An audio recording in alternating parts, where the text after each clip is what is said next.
Hi, it's Susan from Worldpeacefull, and again, I felt to do a video, but just want to sort of premise it by saying that with my videos, I actually never know what I'm going to talk about. Pretty much, I might get a sense of what I feel I need to talk about.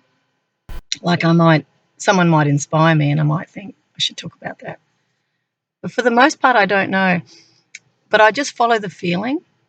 It's typically what I do, and I'm just allowing that creativity, that inner sense, which is innocence, to guide me. So there's no agenda in my videos. I just feel to convey truthfully what I'm feeling and perhaps give voice to things that I have questions around or that I think might benefit other people. That's why I do what I do.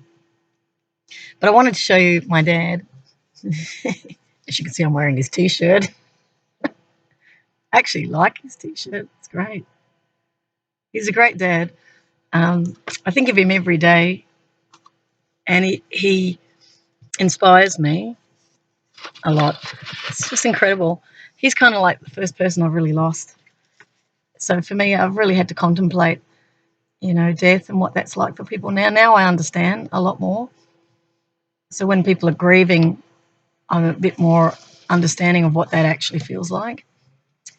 Now, where I'm sitting, I'm actually under a rail bridge, so train may go overhead, and I have to put the window up. It's quite hot today. It's going to be 36. So sitting in my car is not the best place, but it's early, so I can get away with it.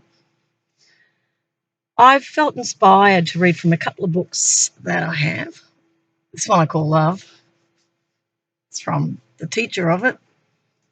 And another one, which actually looks like that, Cosmos. So I'm going to read out both. I haven't prepared anything, which is usual for me, because I like inspiration to move my life. I don't want me to be the mover of it. I've already made decisions in my life to surrender and let go and allow life to be what it is, to stop fighting life and celebrate it. So whilst I'm in a homeless capacity, I have $1.60 in my bank account. I have a couple of bucks in respect of buying coffee, which is great. And I was saying to a friend of mine, it's like living in a completely different reality when you live homeless, because clearly you can't buy things that you would have bought normally. You don't socialise because you don't have the money. You watch petrol. In my case, if somebody gives me money for petrol, I drive. That's the way it is now because I don't have an income. But I don't put people in a position where they feel they have to contribute to me. I much prefer people to do things out of love. Then I know it's coming from the right space of giving. You don't just give because you feel sorry for someone. You give because you love them. And it's actually you experiencing your own abundance. Because if a person gives without the true love behind it, then they're coming at it out of an energy of sympathy, and I'm not interested in that. I don't want people's sympathy. Come out of your own abundance. If you feel to give, give. If it feels right, do it. If it doesn't, don't. And I've had to learn to receive over many years. When I moved into that space we all call poverty, I don't actually call it poverty. I call it a different way of living. And this is where you're really reliant on the currency of love. You're reliant on it. And typically people don't give because they've closed their hearts. There was a great saying I'll never forget. Years ago, I read it, and it was, the love you withhold is the pain you carry. And in our culture, in the Western culture, because we're so disconnected from each other, we're obviously in a lot of pain. There's a lot of don'ts. There's a lot of, I can't do this. There's a lot of narratives around enabling and all this sort of stuff. Just give from the heart if you feel like it. If you don't feel like it, don't do it. When we restrict our impulses to give or to receive, we are blocking the flow of life itself. Nature works so brilliantly because everything's interconnected and everything just flows. There's no blockages or resistances. The sum of the parts knows it's the whole. that you don't have the grass operating separately from the trees, operating separately from the wind, operating separately from the rain, operating separately from the soil. It is an ecosystem or a species system that sees itself as each other. And that's why I often say in my videos, see yourself in the other. You are that other. This is the oneness. This is the ecosystem. This is the human system connected. We still think we're very separated. We think we're losing something when we give something, and we don't understand that we're actually gaining on a spiritual level because you're recognizing you've got something to give. When you've been taught scarcity, everything feels like a depletion. Even environmental destructiveness is like a depletion. And yet the nature itself is fully abundant, and it simply adapts. It adapts to changing environmental circumstances because it's pre-wired for adaptation, functionality, and sustainability. Naturally, sustainability is not in the way humans think. This planet is so much more integrated and complex than what we understand because we've lived behind walls. We've isolated ourselves from nature. We're all scared of it. People get frightened of the... even some spiritual people I know scared of the spiders. And they, squash one, and I'm going, don't squash the spider. Poor little spiders trying to survive. But we have these phobias because we have been taught that they're bad. They're not. The spider webs actually capture the flies. They keep your flies down. You don't need spray. I never use chemicals. I avoid them. When you're cleaning, you can use bicarb and vinegar. You don't need all these chemicals. But then we've got the other side, the economic paradigm that thinks it's survival. So I've got to survive, got to have a job, got to get money. And that's the huge and vast gap between the economic system and the natural system. People lived in nature for 50 to 100,000 years, maybe longer, 300,000 years, from the Australopithecus, which was the original human. And they didn't need an economic system. Now, those in the economics area will go, oh, no, don't say that. We don't want everybody deciding to live on the land. Yeah, we do. We do want them to go and live on the land. But we want them to live not in a way that's separate from it, but learn how to live with it. Because a lot of the problems we're facing are to do with our disconnect from the natural world. Also our pollutants, the externalities from our manufacturing systems, military systems, our IT systems, there are externalities. Pollutants go back into the soils. And because we don't factor in ecology into our economic equations of GDP, which is gross domestic product, we just ignore that and we consider it, and I know from being trained in economics, it was considered infinite. We could do infinite growth. I was never informed about ecological limits. I was never informed about the real truth of the externalities and what we're doing and how we just palm it off to society. What about the mental health externality? What about physical health, cancer as an externality from the technologies we're using? Why is cancer on the increase? That has to be looked at. What about our nuclear, our radiation? What is the externality of that? What is the opportunity cost of ignoring it when it's creating a harm? And how does that work spiritually? Well, what you put out comes back, and it does. So when I say these things, this is not an us and them. This is not, oh, gee, she's radical, or she's activist, or she's a this or a that. No, I'm sharing what I know because I've come across it from very many angles. Just got a train going overhead. can hear it thumping. It's really interesting. It's pretty solid, this bridge, even though it's wooden.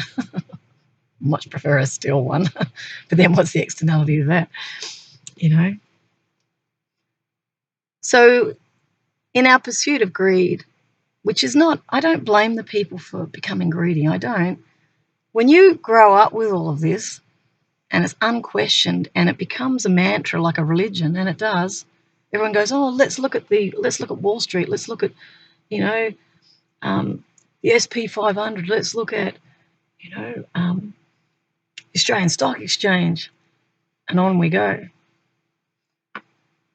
Our whole world becomes about stocks rising, falling, ensuring I've got assets when I retire. Well, you may have a nervous breakdown. You might get cancer because what you put out comes back, right? You might lose everything. We might have a massive collapse. What then? And then you have to stop. And this is how life works. Life will bring to you exactly what you need in actual fact. Because the whole life system is interconnected. So for those in the IT area, you're wanting interconnectivity. Well, the nature's already done it. But it does it through chemical signals, interestingly enough. I was really amazed when I went to the Permaculture Institute in Tyalgum in northern New South Wales. This is Bill Mollison's operation. He was a former CSIRO scientist. So that's the Commonwealth Scientific Industrial Research Organisation. Eminent scientist here in Australia. He's the one that actually promoted permaculture around the world. It really took off in India because he sat in, as a scientist, he sat out in the bush and he observed the interrelationships between the natural world. I'm just looking at some trees in front of me. That's what's inspiring me. And he looked at the companion relationships between species. So he invented food forests that, you know, it took about 10 years, I was told, when I was in Tyalgum, to develop this food forest, which was low maintenance. So we don't need supermarkets.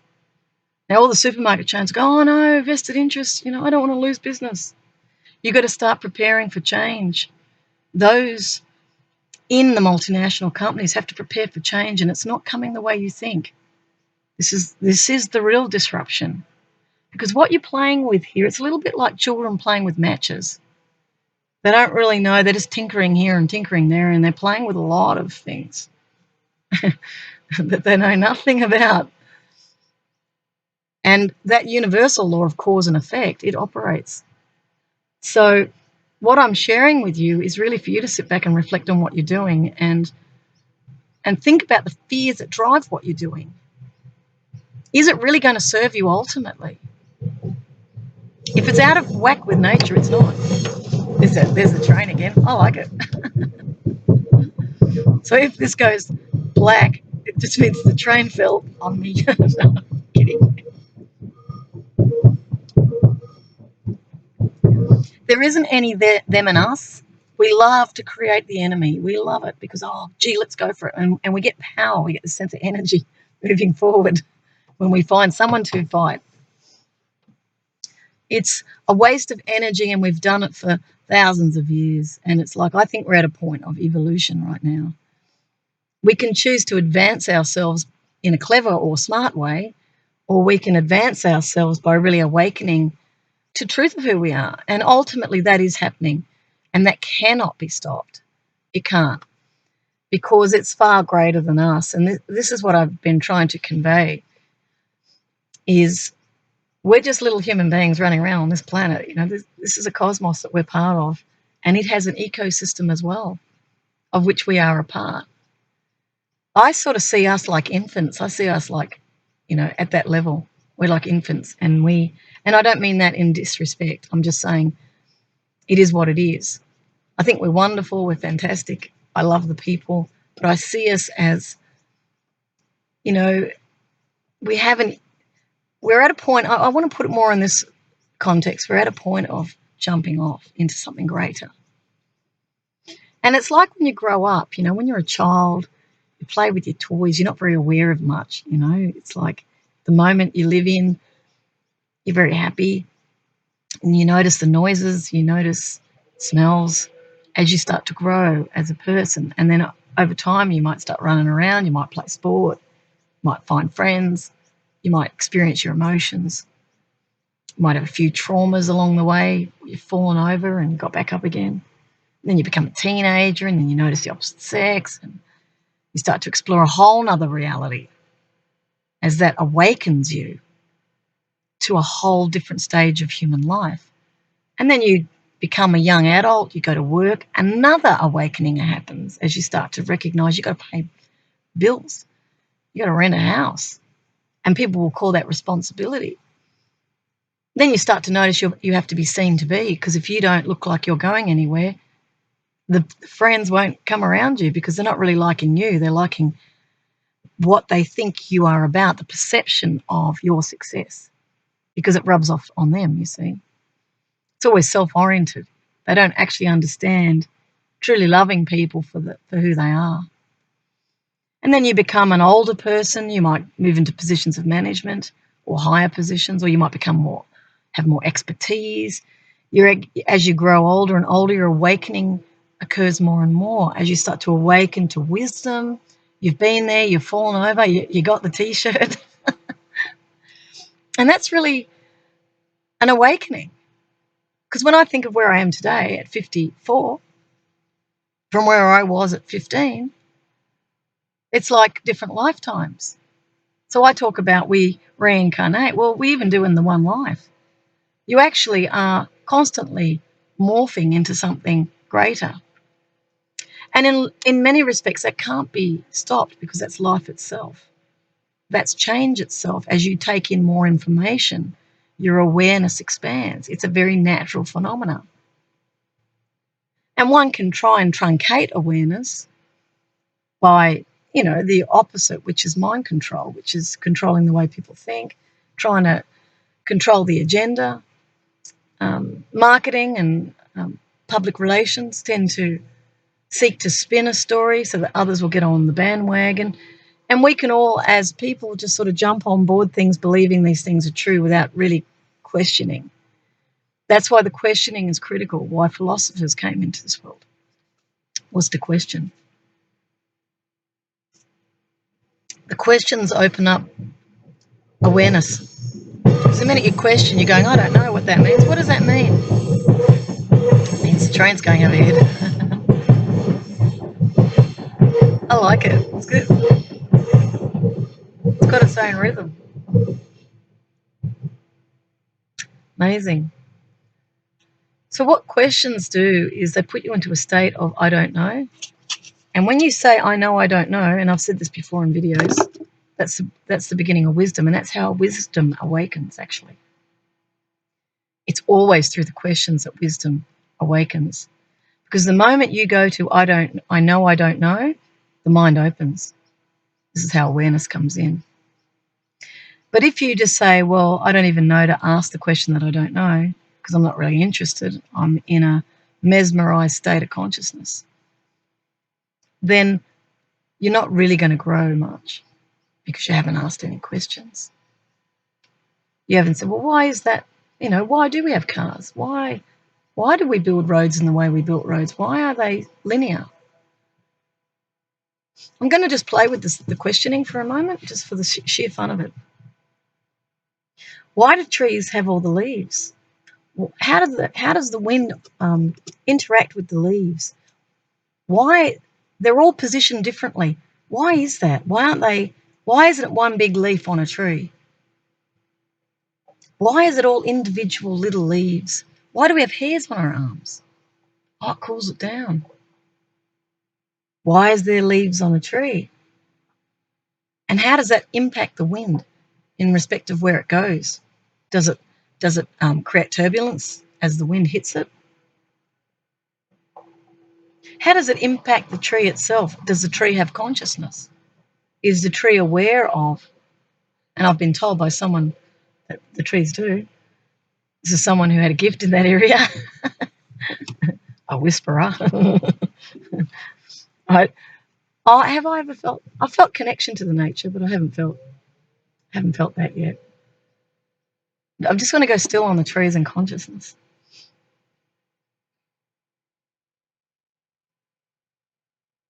I think the closest I've come is the sense of peace. We think trees don't move. We say, trees don't move. Is that true? Do they not move? Well, actual fact, they do through the seeds, particularly when the pods get ejected out of the flowers. They actually travel on the wind. Gum nuts, when it opens. Even in fire here in Australia, the gum trees, actually the pods germinate because of the intense heat. And the trees move, forests can move. So people go, no, they can't. Yeah, they can. Is it true? Is it true that we're in an environmental crisis? Let's look at that. Okay, I'm going to use the work of Byron Katie just for the sheer fun of it. She was the one that awakened to the realization. Just want to sit with it for a minute. That she's not doing it. That's an awakening. She's not doing it. People go, what? Of course she is. When she awakened, there was nothing there. All her history disappeared. And there was just this incredible love that she experienced. Even the idea of she and he disappeared for her, really. Everything did. She had no thought. And she said she was followed around by some friends because she had definitely changed. And her friends couldn't believe the shift in her. She used to sit out in the desert. She lived near a town called Needles in the US. She'd sit in the desert for hours and hours and hours, tears streaming down her face in complete bliss, joy.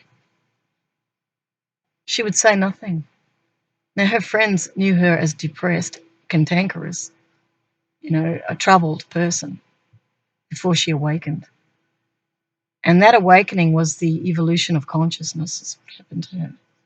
She jumped from the depressed, anxious, fearful state of consciousness, which many of us find ourselves in, to a state of consciousness of fearlessness. So her work is very much about questioning your story that you've been programmed with. We all have for centuries, not just in this lifetime. We've had the narrative of our own history that we've all celebrated, but we've really not been willing to question it because we don't want to be seen to be different from the crowd. So people conform. And typically there is pushback too. If you are rattling the cage of a sacred cow that's been believed unquestioningly, and that person's world is constructed on that foundation, they're going to get annoyed with you, and they may feel extremely threatened. And I'm sure through my videos there's been people who have felt that.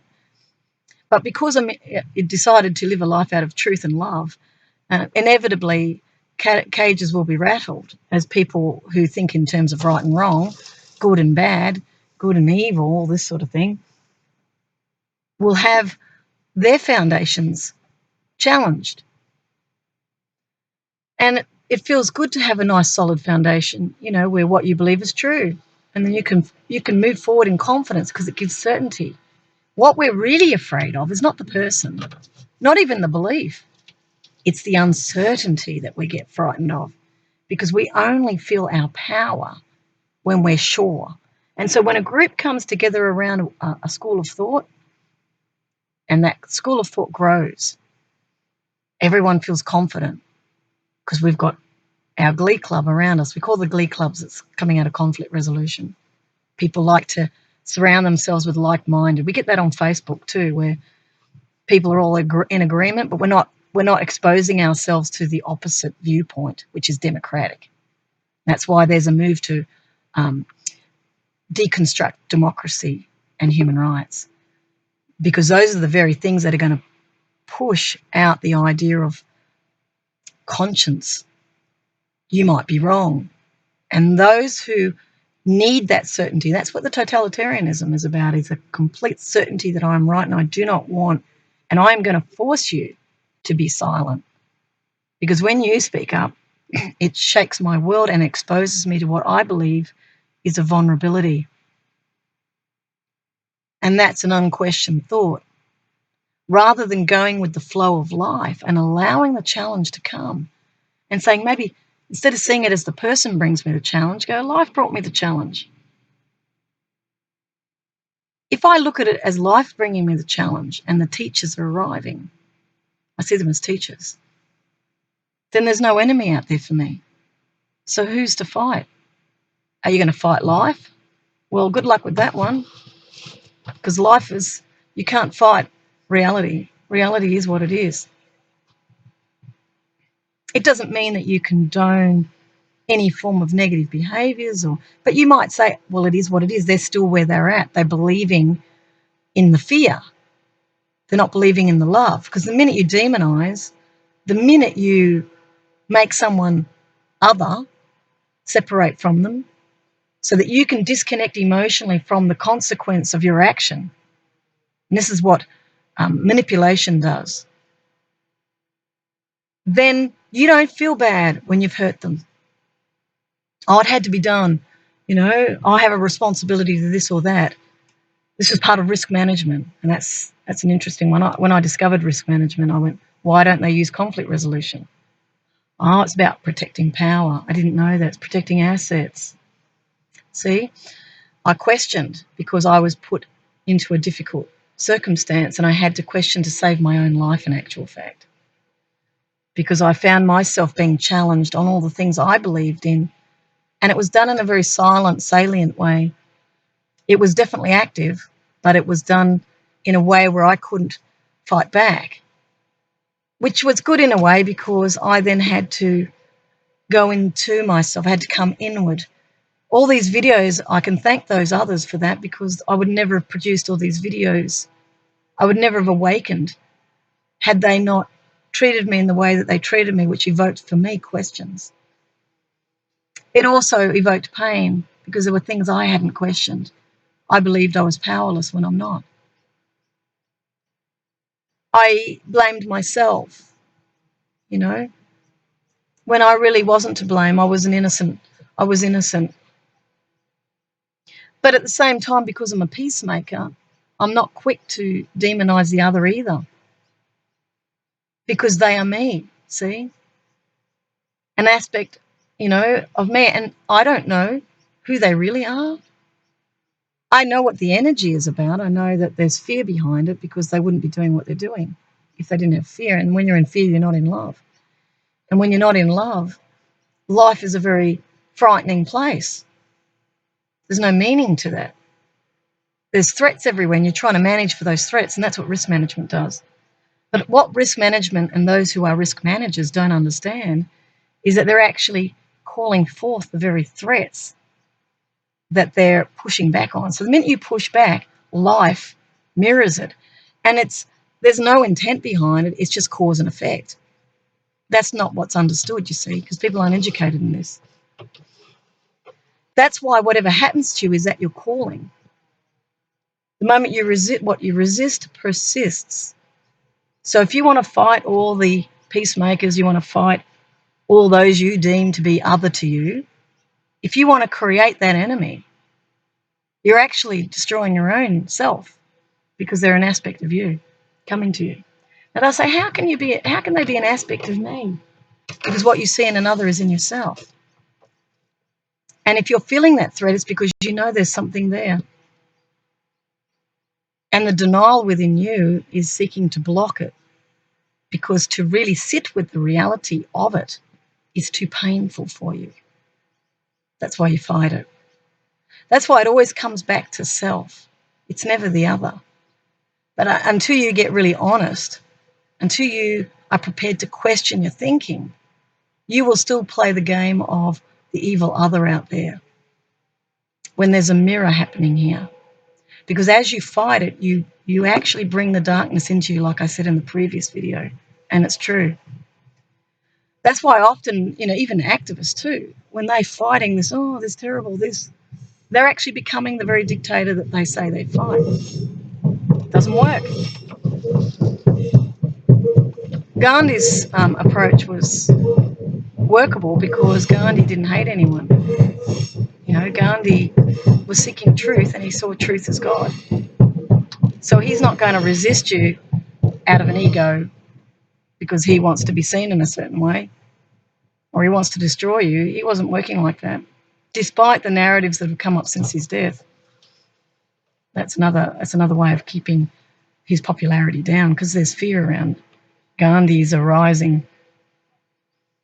But in actual fact, he was showing the world a way out of madness, which is what he was doing. He felt he'd failed in his life, but he hadn't. He was trying to teach that you can speak up without being violent. And of course, there's a whole myriad of people who believe in violence because they see that fear works. But the jump we're about to do is really about learning to love, because it's in harmony with the natural system. The natural system is a natural oneness in any case. And there is a love. This is a loving energy. And you can feel it when you go to nature. It feels peaceful. Peace is love. Now, I mentioned before that I'd go through and question through the work. So I might do that. I'll just think of a question. Okay, a good one is there an... hang on, I'll just sit with it for a minute. What do I want to question?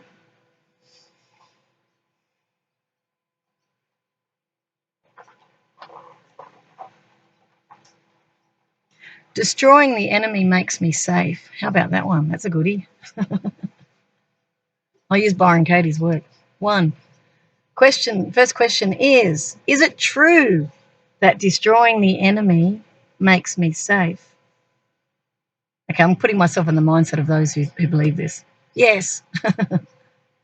And there'll be the militaries of the world who are definitely behind that. Intelligence agencies, destroying the enemy makes me safe. People in high positions, destroying the enemy makes me safe. Business people, destroying the enemy makes me safe. And also individuals in the society itself, destroying that other, let's undermine them, bullying, okay, makes me safe. Second question is, can you be absolutely sure destroying the other makes me safe? Destroying the enemy makes me safe. Can you absolutely be sure it's making you safe? Well, no, because then they're going to pick up a gun, aren't they, and try and say I tried to destroy them. And of course, you're not supposed to go into the story and technically with the work. You just go yes or no. Okay, no. Third question. Destroying the enemy makes me safe. Okay. How do you feel? How do you react when you believe the thought, destroying the enemy makes me safe? How do you feel? How do you react when you believe the thought? I feel I have power. If I think that's true, I feel I have power. I feel an impetus. I've got to destroy them. There's no question about it. It's got to be done.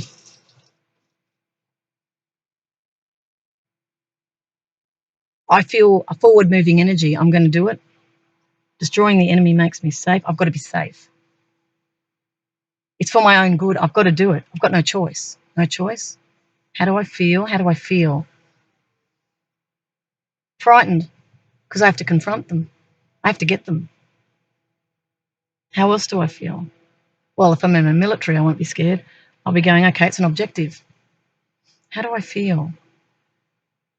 Well, I won't go into feeling because I follow orders. So I'm just playing around with some thinking.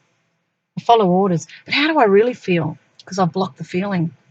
See, when you're in I do as I'm told, it's not my responsibility.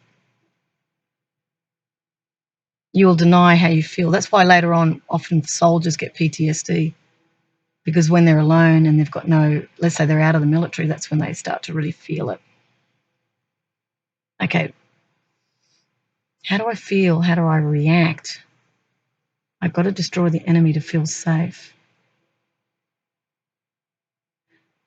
There's sort of like a resistance energy there, bracing of oneself. Got to be done.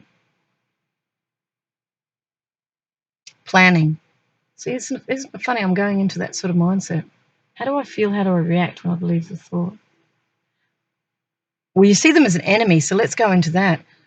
I feel hate for them. So I've got to create a story of hatred towards that other. I feel hate. They're wrong. They're dangerous. They're destroying everything. If I don't destroy them, they'll destroy me. Okay, so you get the picture here. Fourth question is, let's look at that other that I think I have to destroy that enemy in order for me to feel safe. So I'm going to look at that so-called enemy without the story of an enemy. This could be China and US, by the way. This could be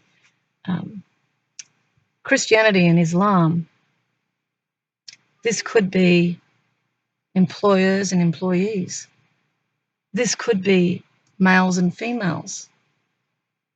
I have to destroy the enemy so I can feel safe. There's also violence in this. But anyway, let's look at that other without any story whatsoever. Remember in the previous video I talked about the person sitting drinking tea, discernment and judgment. Looking without the story is discernment. I see a person standing there. I feel no hatred. I just see them standing there. Actually, what I see is innocence. See how powerful beliefs are? But if I have unquestioned thinking, I'm going to look at them and go, they are the enemy. They deserve to go. They are dangerous. Risk management will do an analysis. They are a threat to our institution. But the moment they make the statement of the threat, they bring it on. Do you see? It expands the problem. So again, looking at that other who I've deemed the enemy, who makes me unsafe, looking at them without a story, there is no enemy, just a person. That's clear seeing.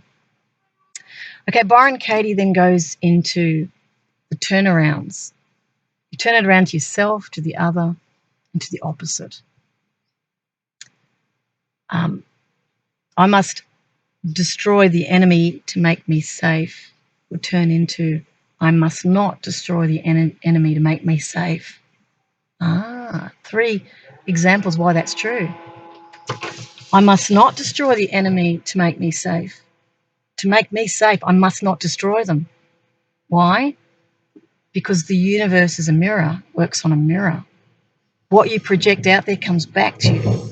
That's why, I'm just going to say it as it is. That's why the Bush administration, when they went off and projected power into many countries, created the enemy. Project of a new American century. I'm just going to say it because this is the truth of the matter. This is as much for the military as it is for anybody, because I love them too, you see. You've got to understand I'm not thinking like you are. So what I'm saying is that when you go out there projecting and creating this enemy, we're not safe. My country's not safe. We have to go out and kill the evil other, right? Turn it around. I do not need to destroy the other to make me safe.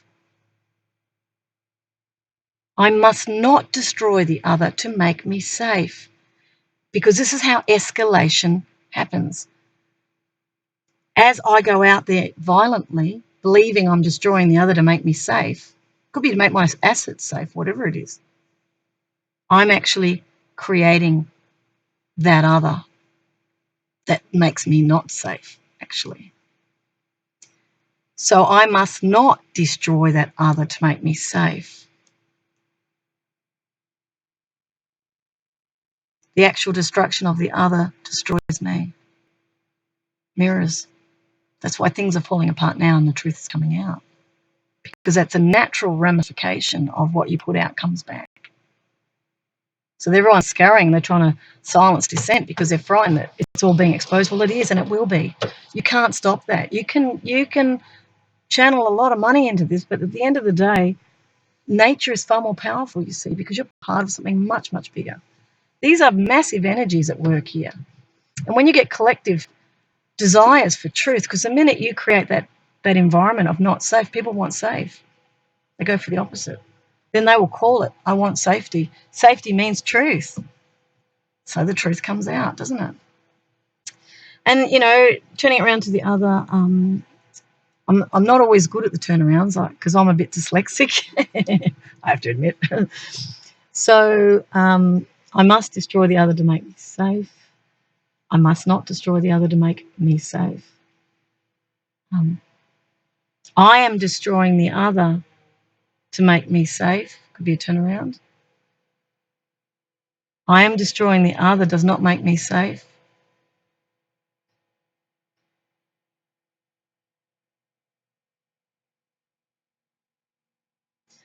And it turns around and around.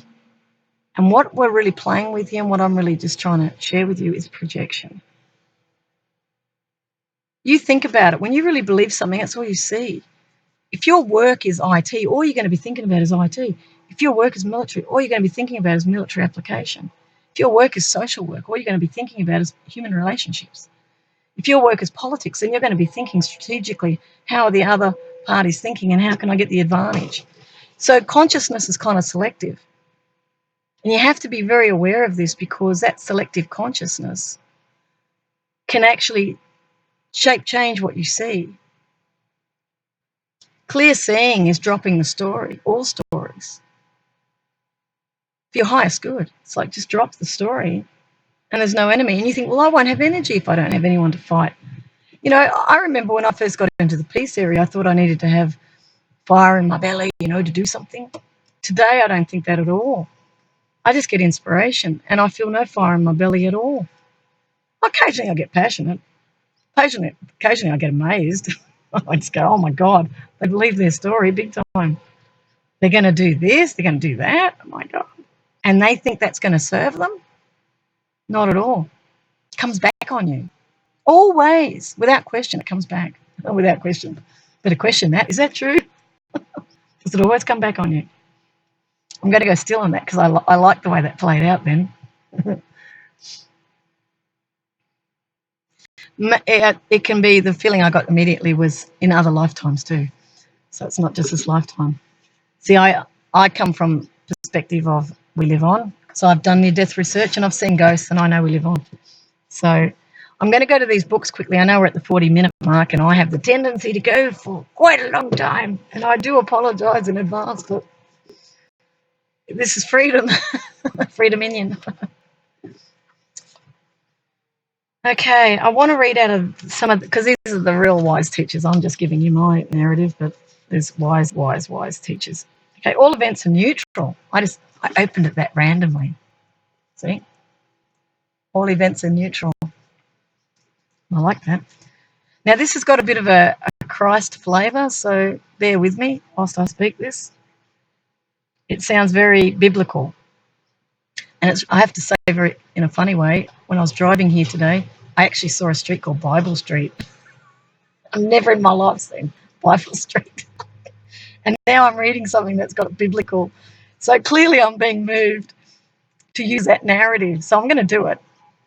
And you have to decide who you think this is. I mean, it probably won't be hard to figure it out, given the picture on the last video.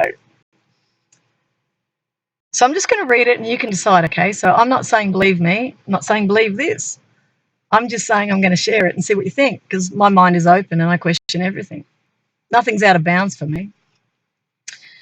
It starts off to say, I'm your brother and your friend who looks upon you and sees naught but the face of Christ within you. How beautiful is that? Christ is the firstborn of the Father. See, it's very patriarchal, so I'll just ignore that. That is, it is that which is begotten and not made. Begotten and not made. Christ is God's creation. Christ is the holy child of God. Christ is as a sunbeam to the sun, radiating forever from the holy mind of what I have called Abba, not the rock band. We can have humour, can't we, in all of this? Of course we can. Therefore, I come forth to abide with you in perfect joy. Do you remember my face in the video? The last one was joy. And in perfect freedom and in perfect reality. I come forth to join with that part of you that abides always in perfect knowledge, perfect peace, perfect knowingness, and in perfect union with your Creator. I come not to speak of things that you do not know. I come not to use words that do not already abide within you. I come not with the wisdom that you do not already contain. I come not with the love grander than that which merely flowers within the silent places of your own heart. I come not to place myself above you, I come only to walk as an equal beside you. That's love. I come because, oh, I might cry. I come because I love you. I come because I'm your friend.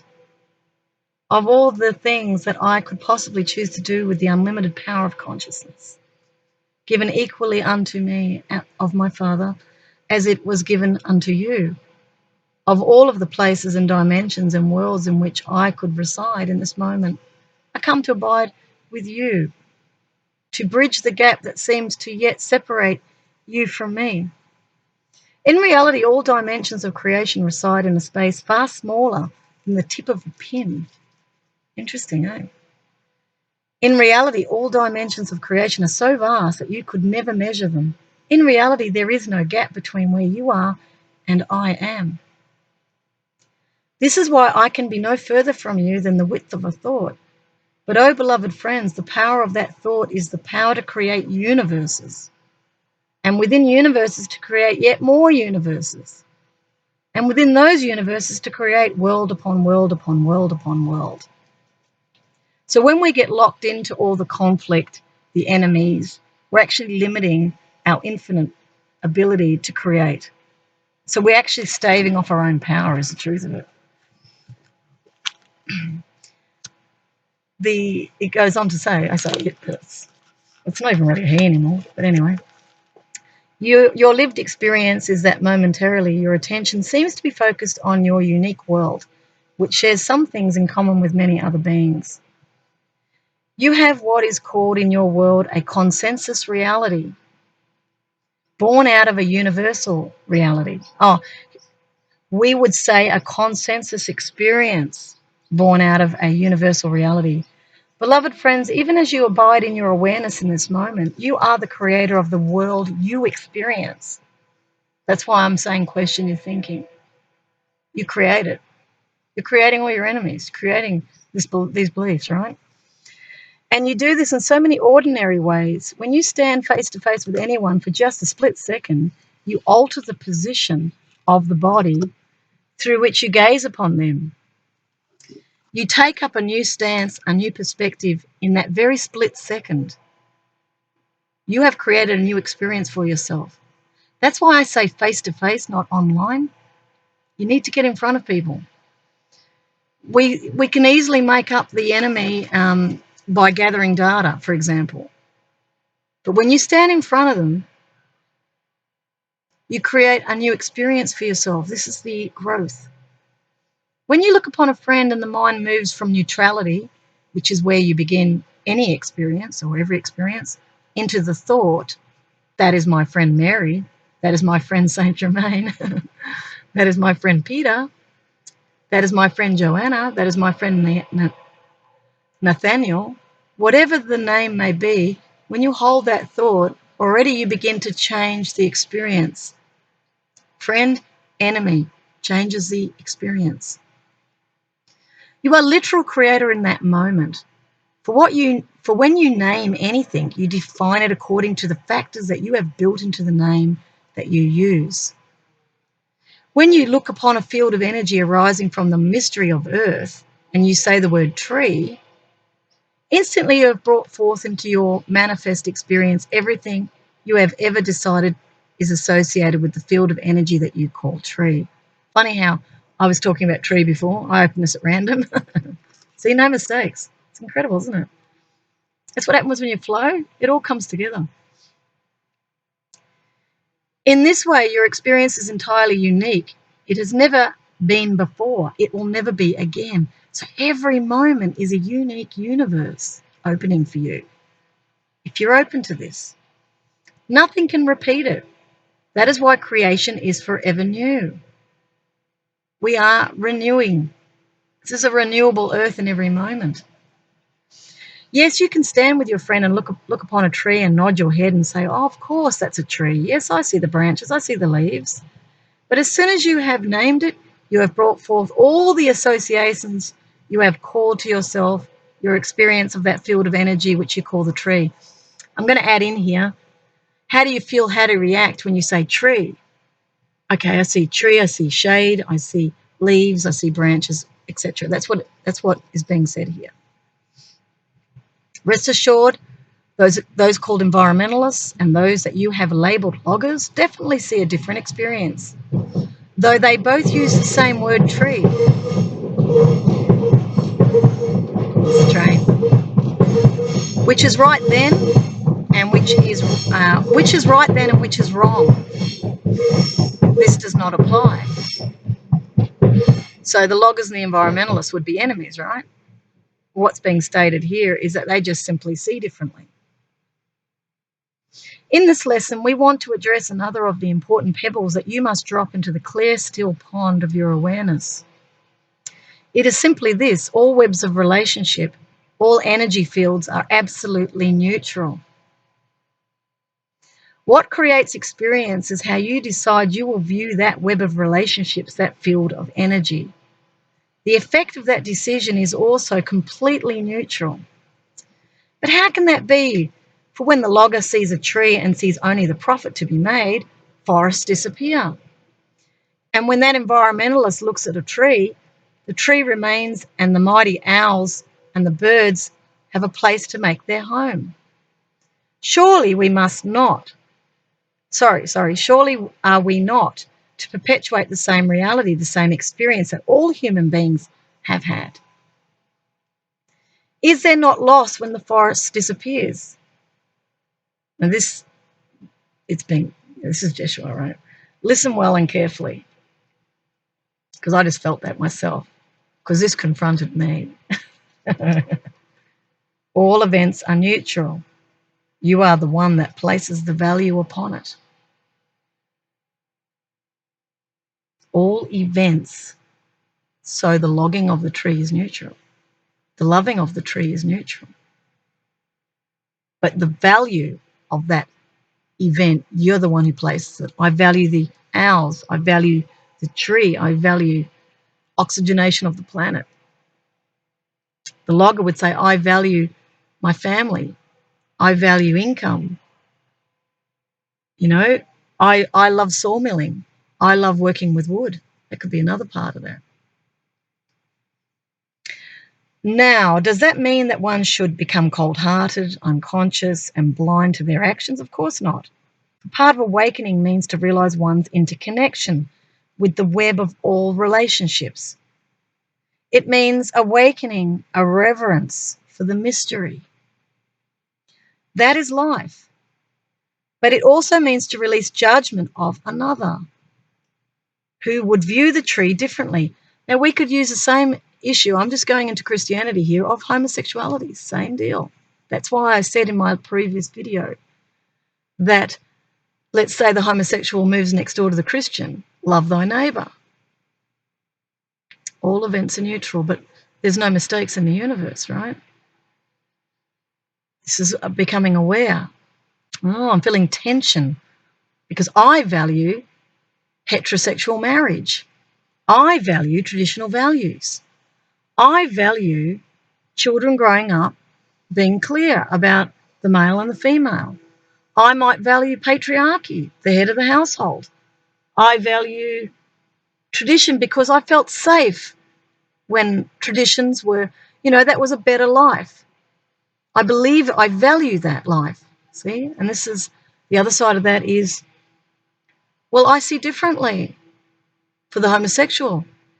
I am really going with what feels natural to me, which is I'm attracted to this other. I'm in love with this other. So love is driving this union. Who is love? Source, God. And that's what's not understood because one is blinded by their own valuing of something. It blinds them to the other's value. That's why we do conflict resolution, not risk management, because we help each other, both parties, hear and see each other and recognize, well, this is not an enemy. This is difference. This is diversity. This is like in the Garden of Eden. We have flowers, we have trees, we have weeds, we have grass. We don't pull out the flowers because I don't like them. I don't value all the weeds. I don't value those weeds. I'm going to pull them out. But what if the weeds are protecting the soil? What if that is like a scab? When you've hurt yourself, you have a scab that grows over the wound. What if the weeds are that? And you're pulling it out because you say, it doesn't look nice because I want perfectly cut lawn. But when you start to learn more and you awaken yourself, the weeds are meant to be there. The homosexuals, they also have masculine, feminine. It's another form of reality. It's another form of life. It is what it is. So rather than fight it, I accept this is part of creation. That's love. Because suddenly you relax, right? You're not fighting against. You're relaxing. You're just going, okay, it is what it is. I don't feel that. That's fine. It's called freedom. You go off and you live your traditional way. I have no problem with that. But the moment you try to impose it on someone, you're going to create the enemy, and then the darkness of that anger and hatred then moves into you. But you may deny it and call it righteous anger. It's not. It's unquestioned. Because that love has no anger in it whatsoever. It's fully allowing and accepting. So this goes on to say it means awakening a reverence for the mystery that is life. The mystery of the person moving next door. How did that happen? It was meant to be. But it also means to release judgment of another who would view the tree differently. For you see, the body that you have crystallized out of a field of infinite energy has but one purpose. It is a communication device.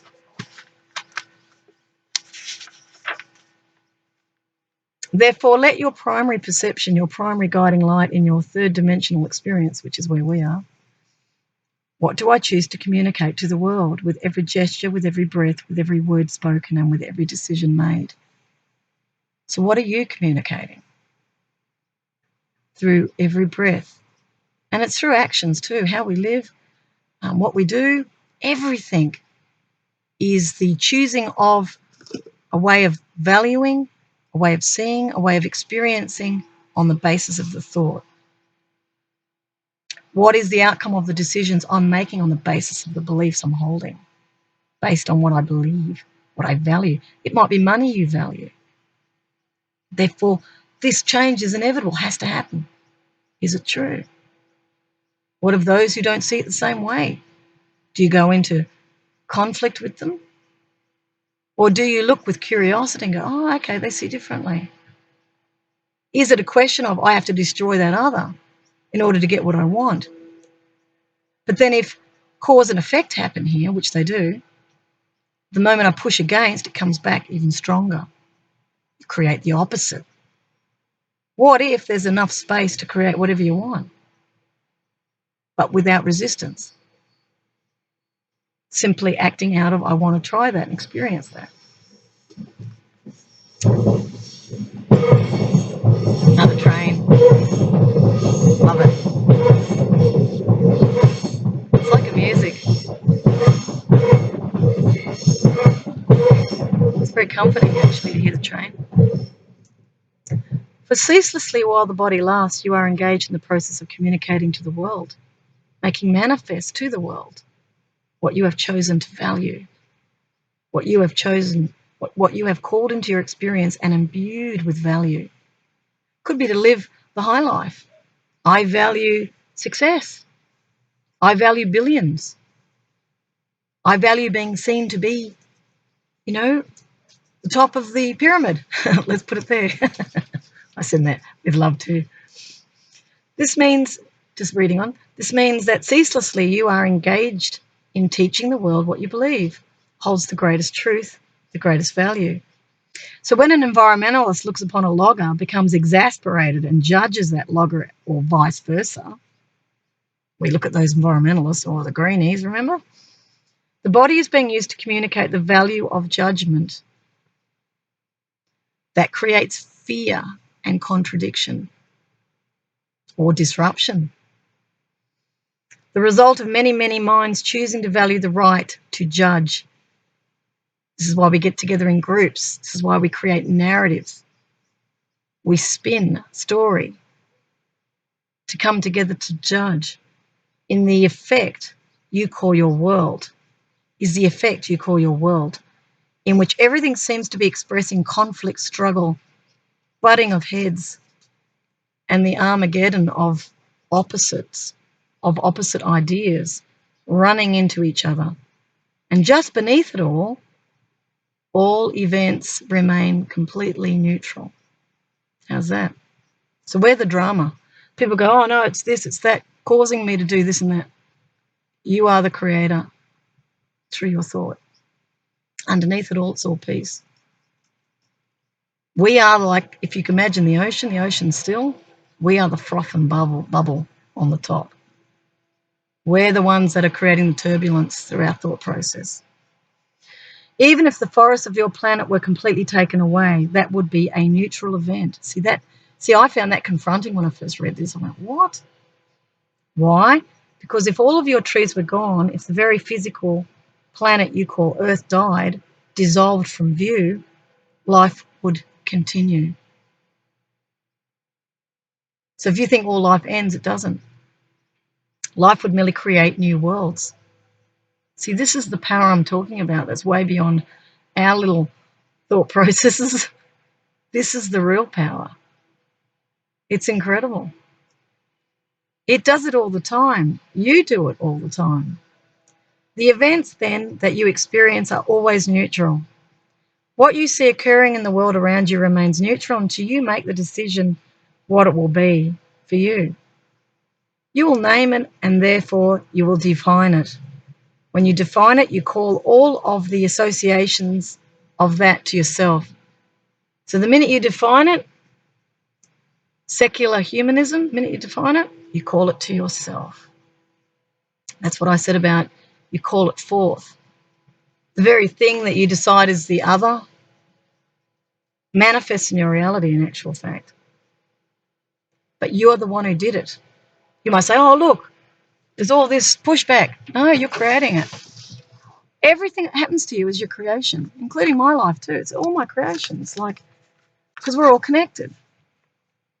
And taking full responsibility is recognizing that. You can't just sit back and go, oh, I'm a victim of this. You're not. We all get to choose. That's why I write that a lot in my blogs. So it goes on to say the events then that you experience are always neutral. What you see occurring in your world around you remains neutral until you make the decision what it will be for you. You will name it and define it, as I said, and bring those associations to you. This is why once I taught, it is very wise to forgive 70 times, 70 times. It was for very selfish reason. If one wrongs you and you spend your energy convincing them that they have wronged you, I think of court here, that you have a right to be angry and to be attacking in any way, you call to yourself, even into the cells of the body, the energy of conflict, judgment, war, death, disease, unhappiness, and separation instantly. But if you forgive 70 times 7, then in each of those moments of forgiveness, you call into your field of energy that which reminds you of unconditional love, perfect peace, a power that transcends anything that arises in the world. This is where the real power is, and it's in you too. There's no them and us, mate. You call to yourself the reality of Christ, and all of it hinges on nothing more than the pebbles that you dropped into your mind, hence the questioning of the beliefs. They're the same things as I believe this, I believe that. They're the pebbles. And of course, what I'm saying to you, I say to myself too, when I talk about, homelessness and what have you. But I guess what I'm trying to do by talking about these things is to awaken in our world some of the judgments that we're making, which is creating an experience of scarcity, an experience of worthlessness, and others will believe that, you see. So the work that I'm doing is to sort of try and bring truth to things. Now, am I completely right? I don't know. It feels right, what I feel I'm doing, But I'm very open to critique, and even those who are watching these videos, even if you don't agree with anything I say, I don't mind. I actually want you to believe what you believe. I do. I'm using this as an inspiration. I'm just following my inner feeling because I'm surrendering to what I feel now. I have no idea, as I say. I didn't know I was going to read any of this. It just comes. So I'm just allowing it because I'm not controlling my reality. I'm a communication for it. And I'm open to possibility about who I am and what I am. It's like I just feel openness about this. Let's explore it together. Could be right, could be wrong, who knows? I feel if anything's coming out of a space of love, it can't be doing any harm, you see, and I like that. So what he goes on to say, or it goes on to say, I can't really say in he because, as I said, it's got no sex, if you watch my previous video. So look with innocence upon what you value. Where then have you drawn the line? Where have you said, I will allow neutrality to all events in this sphere, but not in that sphere? If my friends divorce or separate, well, okay, I'll see that as neutral. But if my spouse leaves me, that's not neutral. It's my friend's father. If my friend's father leaves $3 million to his children, well, that's fine. That's a neutral event. But if my father leaves his $3 million to charity and leaves me out of the picture, that's not a neutral event. If the streams in a country on the other side of the world from where I am become polluted because the consciousness of a community allowed a factory to be built without safeguards, well, it's on the other side of the world, a neutral event. But if they built it in my backyard, it's no longer neutral. It is always wise to look lovingly to see where you have drawn that line, to see what you will look upon as neutral and what you cling to as being filled with meaning and value that is unquestionable. For there you will find what requires forgiveness within you. We have shared with you that mastery is a state of fearlessness. When you place a value upon something and then become adamant that that value exists in the event or the object outside of you, you have secured your place in fear. And fearlessness is as far from you as the east is from the west.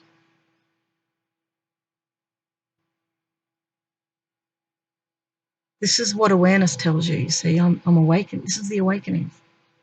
And awakening is not a them and an us. Keep them unconscious. They're awakening. No, awakening is every single moment of your life. Everyone is awakening, whether you believe it or not.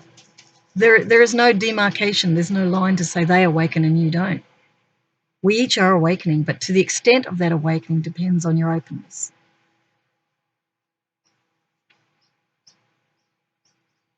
It says, look well then to see where you have placed a value and insisted that that value be unshakable. How many times in each of your days do you say, oh boy, if my dog ever died, I would not be able to take it, or someone that you love perhaps. That would just be the end of me. Or if the banks collapse, oh God, I wouldn't be able to take that. Be careful what you decree. Remember I said what you put out comes back. Look to see where you are emotionally enmeshed. I am a this, I am a that, they are a this, they are a that. I'm emotionally enmeshed. This is truth. I believe it. I have a group around me. We emotionally really know that we're right. Look to see where you are emotionally enmeshed with the value you have placed upon anything or anyone. Any relationship whatsoever, whether it be a relationship with your spouse, the relationship with your body, the relationship with your cat or dog, the relationship with your bank account, the relationship with your government. Look at all of your relationships. For you have made them what they are. Where can freedom be experienced save within a consciousness that has learned how to transcend the contraction of fear? And fear is the result of your attachment to the values you have placed upon the events you experience. which are made up of events, persons, places, and things. All of these are actually just events. Same applies to war for all of us peacemakers. They are neutral. Then we can say, and I can see myself going there too, like, feeling concern about the munitions and feeling concern about the arms industry and so forth. So I also have to take heed of what's being stated here, and it's not always easy because I think, oh no, the world would be a better place without arms. But we are creating what we're all creating. And really the invitation here is to remain neutral. It's not easy to be neutral. And neutrality is not suppression or denial. It's simply seeing life without a story in my reality. So I'm still learning this as well. Every web of relationship comes to you perfectly neutral. You decree it by naming it and defining it. When one comes to you in anger and you react, recognize it's like when people say, oh, there's, I'll be honest, from that book, Turning the Tide, Christianophobia, you're saying that people are victimizing you, okay? So when one comes to you in anger, let's say they get upset and or the opposite happens, you might be coming to them with anger and self-righteousness. You react and you recognize that you first decided that they were angry, and you have brought forth with it all of the associations, which is, the associated beliefs you have ever decided to value concerning what anger means. The work of Byron Katie is very good for helping you to see the associations with the story. What do you feel? How do you react when you believe the thought? That's how all the associations come up. Gets you to investigate your own thinking without getting into any conflict. Yet in that very moment, you hold the power to witness this field of energy circulating through your body, through the body and mind and the speech of another. And to see it as a dance of energy, a mystery arising from some unseen source and web of relationships. You could look upon it with curiosity and with wonder if you defined it differently. This is true for all things that arise. Even the greatest disease that seems to threaten the life of the body can be looked at with complete neutrality. But if you define them in a specific way, you will call to yourself the fear of that event, which comes with all of the associations you have learned from the world and from your own experience. Cancer would be a case in point there. All the fear around that. Can you imagine having cancer and being neutral about it? Being at peace. The message of this lesson is simple, but it is very important. It builds on all that we have shared previously with you. You are a creator and you cannot help but create. The question then is, what will you create in each moment? Far beyond the great thrill of the magic of creating events or objects in third-dimensional reality are the qualities that you create, such as peace, unlimitedness, forgiveness, compassion, and wisdom. These too are creations. Compassion does not exist floating about in the universe until you manifest it and cultivate it within your own consciousness. Christ consciousness cannot be said to truly exist for you until you create it within yourself. Your union with God does not even exist for you until you decide to open to the lived experience of it. That's why I cried in the previous video, was to show you its lived experience.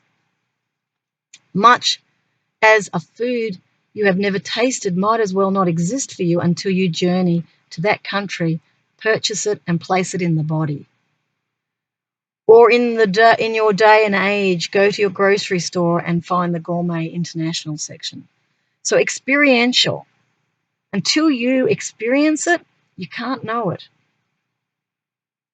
Nothing can be said to exist for you until you have tasted the lived experience of it.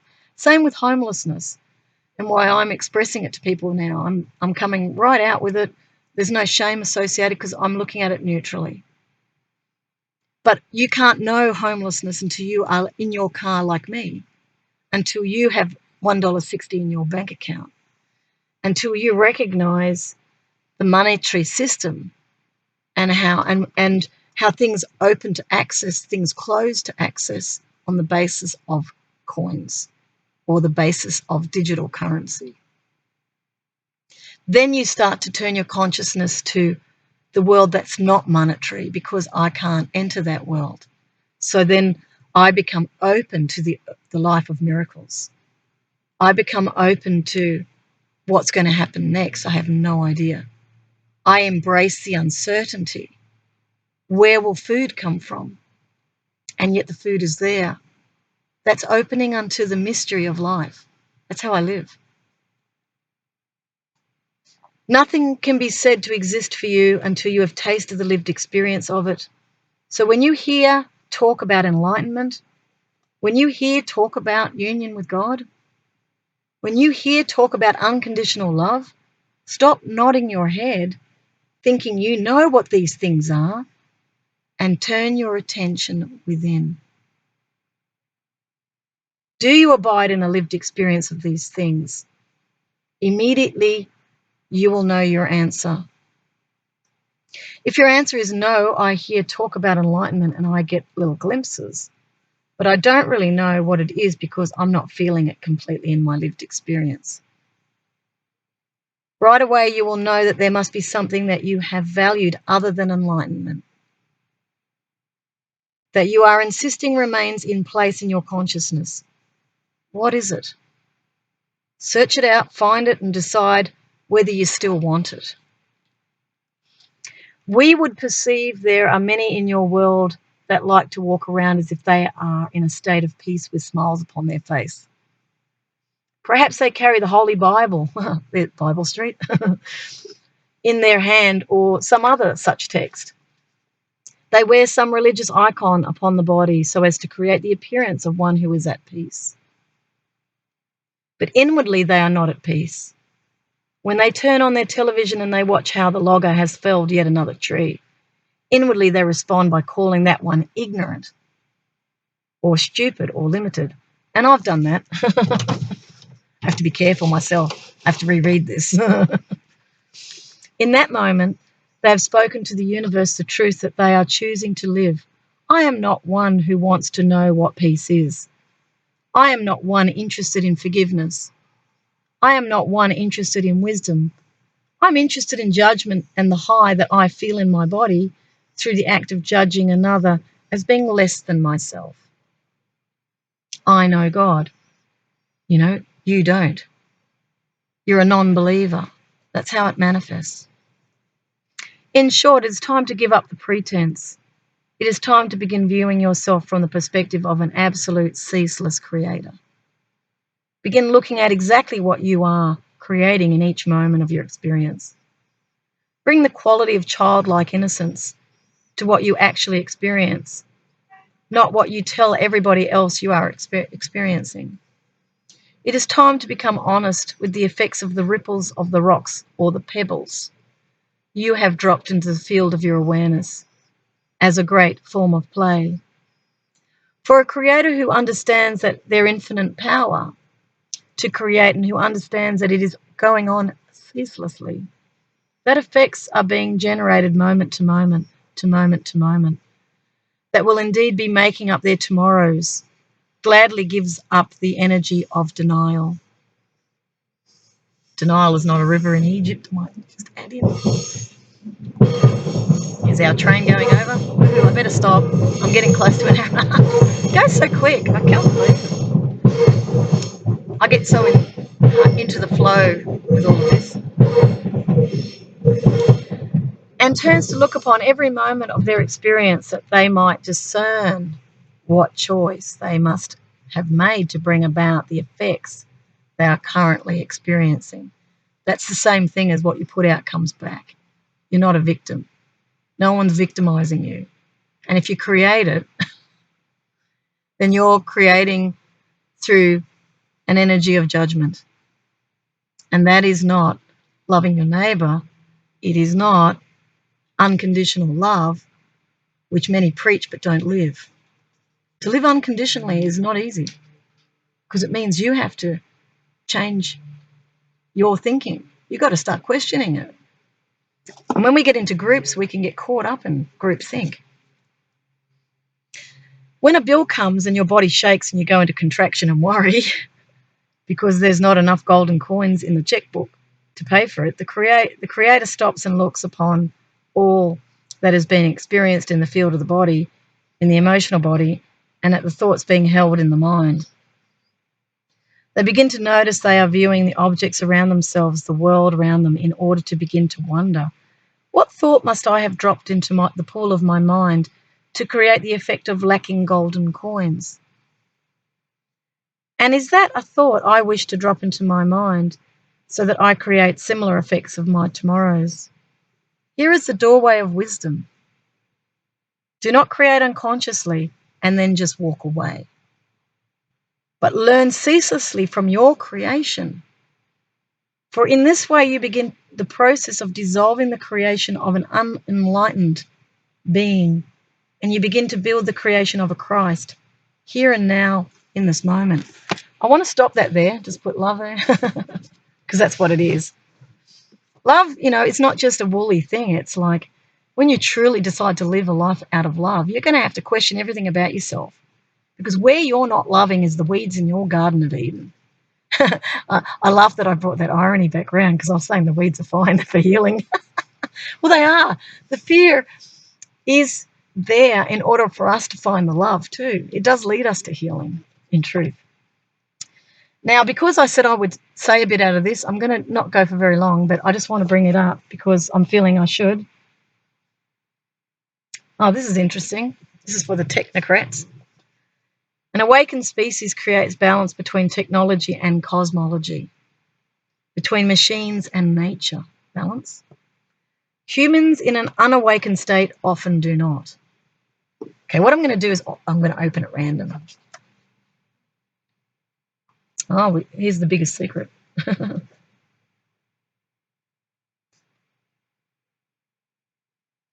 Hang on, I've just got to see what he's saying here.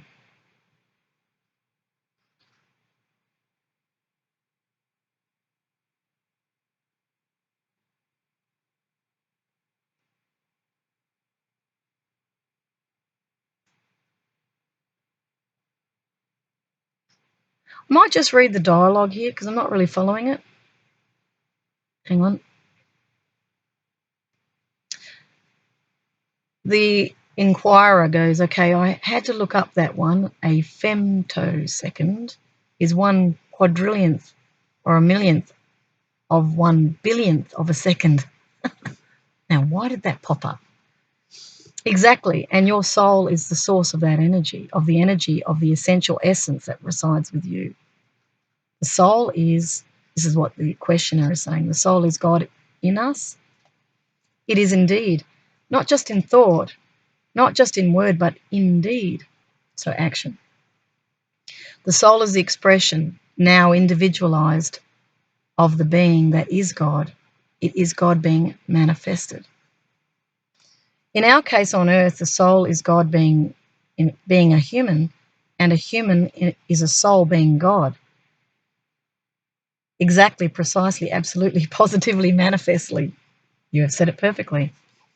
Wow, this is really getting us more deeply into metaphysics than I ever thought I'd go.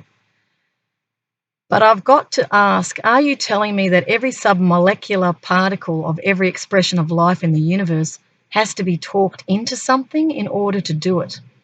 Are you saying that the tiniest particle of energy has the consciousness to make decisions by evaluating choices arising out of alternatives placed before it?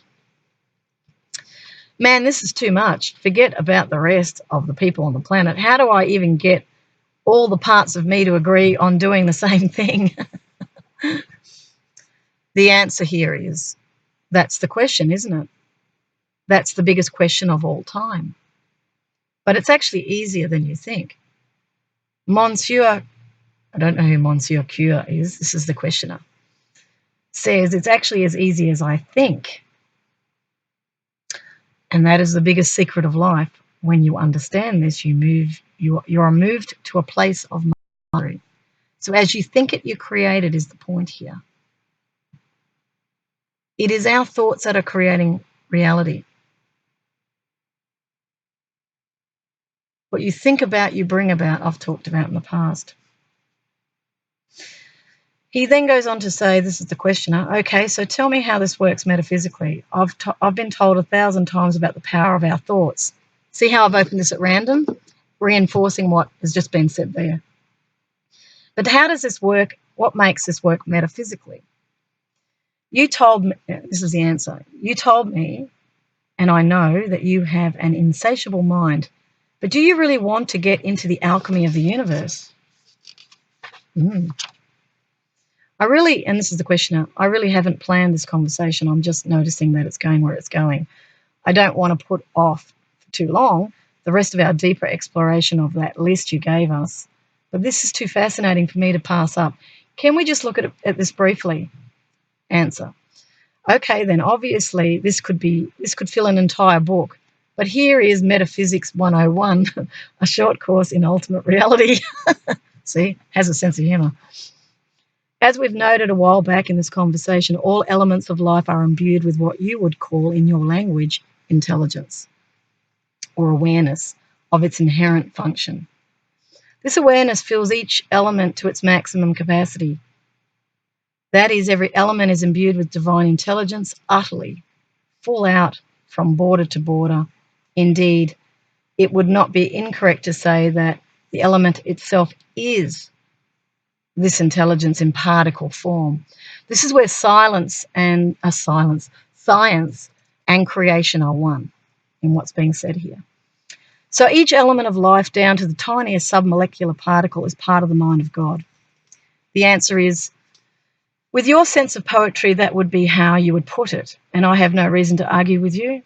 Now the elements of the essential essence are attracted to each other by an aspect or characteristic that you would call in human terms common function. That is, they are all trying to do something, and it is the same thing. They are all in action, forever moving, continuously vibrating, but not without purpose. Their purpose is simply to be. They realize that life is movement.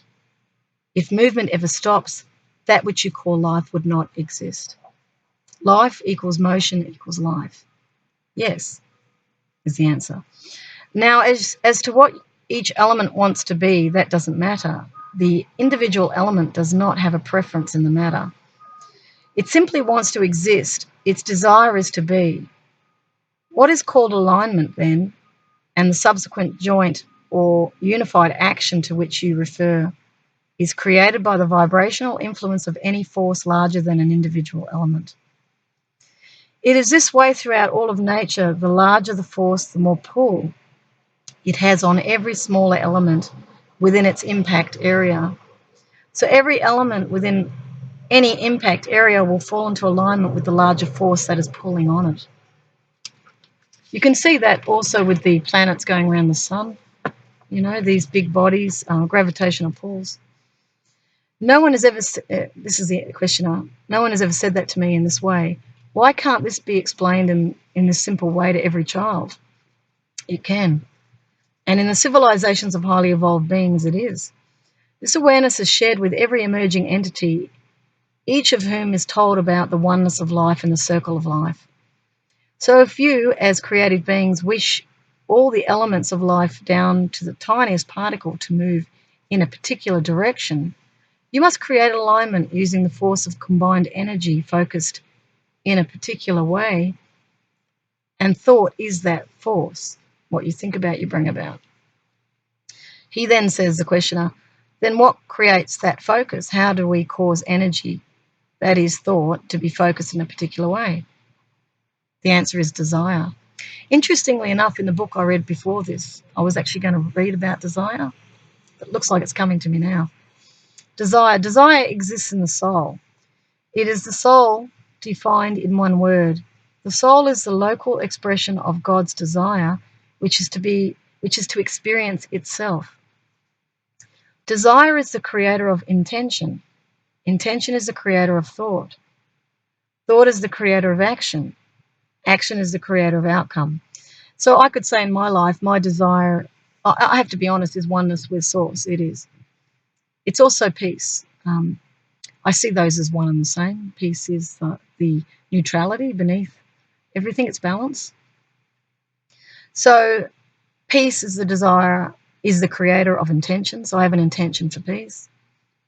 Intention is the creator of thought. I think peaceful thoughts. I don't see an enemy. I see everyone as a potential friend. I don't fear life because peace is my intention. It then translates into actions where I speak the truth. I write reports factually to help others to understand the nature of a problem. I seek not to demonize other parties because my intention is peace. I have an open mind to the possibilities that I could be wrong. If people want to critique me, that's okay because my intention is peace. And the action is the creator of the outcome. So this video is an outcome of my inspiration to do a video from peace. And then it says, not all thought, however, is created by the intention arising out of the soul's desire. Thought can also, in a sense, have a mind of its own. That is, the energy impulse that produces a thought can arise out of the body's desires. So let's say you want sex, you're feeling excited, you see a woman or a man or whatever. That's coming from the body, not the soul. If you fall in love, that's coming from the soul. This produces a different kind of action, which can generate a totally different outcome than the soul had in mind. The soul put its intended outcome in your mind, but your body made you go out of your mind for a moment. Like you might have an addiction to material things, therefore you need to work. So that desire for material success to be loved, let's say, becomes the intention. And then you'll do whatever it takes to get that money in order to get that outcome. It's not coming from the soul, it's coming from the mind. You go out of, what did they say here? Go out of your mind for a moment. So this is the universal mind it's talking about. This is what happens when you think you are a body as opposed to knowing that you are a soul. And then the questioner says, most of us only hope that we have a soul or believe that we have a soul, but do not know for sure. But we are sure that we have a body. So this is what most of us think of ourselves as. The answer is, once again, you're pulling all this all together beautifully. That's the way to put the puzzle pieces into place. Now, every element of the essential essence, from the individual soul to every individual energy unit in the body and in the universe, is imbued with desire. Isn't that interesting?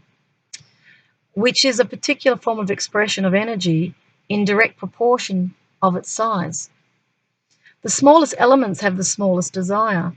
Larger elements, which are created by the smallest elements being drawn to them, coalescing and thus producing them, have greater desire. The amount of desire existing within any given element of life will be found to exist in direct proportion to that element's size. Think of desire as a spark plug in the engine of life. Questioner says, so if what we call God is everything that is, that would make God's desire the biggest desire of all. Correct again, and very insightful. And God's desire is that every sentient being, that is, every element of life, large enough and sophisticated or complex enough to reflect self-awareness, has the ability to create its own reality using free will and conscious choice. This is an alchemic way of saying that the foundational elements of life, the tiniest individual particles of the essential essence, have no preference in the matter of how the combination of elements align. Your soul, which is a collection of such particles, does have an intention. Your soul is the local presence of the divine intention, or we could call it God spark, which is to express divinity in every moment as each sentient being defines it. This being has the freedom to create whatever it chooses, which is godliness in its grandest demonstration. Or to put this all still another way, you all have free will. You will note that I have been saying to you from the very first conversation we ever had that with regard to how your life is lived, God has no preference in the matter. How's that? You know how people say it's God's will? It's not. It has no preference. My only desire is that your preference be empowered. That's why you have to take responsibility for your actions. You're not advocating on behalf of any great power. You're not. Free will, because as it said, everything is neutral, remember? The meaning you give it is whatever value you place on it. If everything destroyed, life would go on. We destroy the whole planet, life continues. So there's no fear in any of this. From the perspective of that God spark, there's no fear. So you are free will. So you can't be saying something made me do this. Nothing's made you do this. I get inspired, but that's the soul within me moving me because I'm so tuned into feeling, you see. And I don't know what I'm going to talk about. I just know that there's conversation that has to happen here. And I just go with the flow. And so I'm learning as I'm reading this to you. Same, I'm being reminded. Therefore, that which matters, that is that which you cause to turn from pure energy into solid matter, is up to you, individually and collectively. So if we're destroying the planet when we're all doing it collectively, well, we're all choosing it, right? It's all over. It's finished, you're over. Or it's not. Change the direction of your thinking. If you say it's environmental collapse and you all believe it, well, that's what's going to come. If you say, no, it's evolution, we're actually evolving and we're doing a jump to higher evolution and we're going to live in love and harmony, so be it. Or we're going to become part of transhumanism, smart city. This is what I see as the alternate reality. Everything's connected, everything's surveilled. We all have the group mind. And I want to say this without judgment, actually. That's an alternate reality. You can have that. And if I'm coming from this truth, I'd have to say, either way is applicable. It doesn't matter. Either way is applicable. You all get to choose. If I'm coming from a neutral space, so be it. There's no opposition to it. You see what I mean? It's like I'm just making choices in my own life. I'm choosing peace. But if I can choose peace, it doesn't mean I don't choose the other. It means I have to make peace with that other. And that's the hard part, isn't it? Because it appears wrong. So I'm saying all of this to you and bearing myself in mind as well, that I'm also learning as well. And so the last bit of this says, therefore, that which matters, that is, that which you cause to turn from pure energy into solid matter, you manifest it, right? So I would say like dominating the spectrum, smart cities, because I see them, that's my opinion, that's what I see as happening. It can go from, if it matters to you, you're going to put a lot of focus on it. Digitization, creating everything online. It matters to you, so you manifest it. And you say to people, you've got no choice, it's going to happen. This is a reality. It's going to be, you're talking it up, So it says here, it's up to you, individually and collectively, in making this choice. You can either listen to your body. We want material wealth, $1 trillion. It's too darn good. We won't wait for the regulators. That's Tom Wheeler. We won't wait for the regulators. This is exciting. Make America great, right? You're listening to your body, to your mind, or are you listening to your soul? And so what often can appear to be a dichotomy of two different perspectives clashing it up is really just a place of where you choose to put your consciousness or your focus. For me, I'm focusing on peace, oneness, universal. And then I find these books, they just come to me, right? And they did. So it finishes by saying this is a Metaphysics 101, a short course in ultimate reality. So I just thought I'd share all of that with you. We all get to choose. Are you coming from your body or your soul? And ultimately, the earth will manifest on the basis of those thoughts. For me, I'm coming from the soul because I feel love for everyone, unconditional love. And that's how I know I'm doing that. And it will manifest what it manifests. But ultimately, I want everybody to have what they want. And I love the world of contrast. I love the world of freedom of speech. I love the world of diversity because it's exciting. I don't want sameness for me. It's not possible in actual fact if we question it. Remember in the first teaching, it was basically saying every moment is unique. You stand in front of your friend, you create that quality of experience, and it's unique every time. You stand in front of your enemy and you create another experience, and you'll project all associations around that, and that will be your creation, and it sets up a trajectory for you. So we all get to choose, is why I'm teaching you this. So if you're going to manifest what you manifest, do it knowingly. Okay? So with that, I send you a higher awareness and awakening, which is inevitable, because you are literally awakening in every moment. And if you've brought this to you, you're definitely awakening. Thanks for watching and listening, and I send you love. Bye.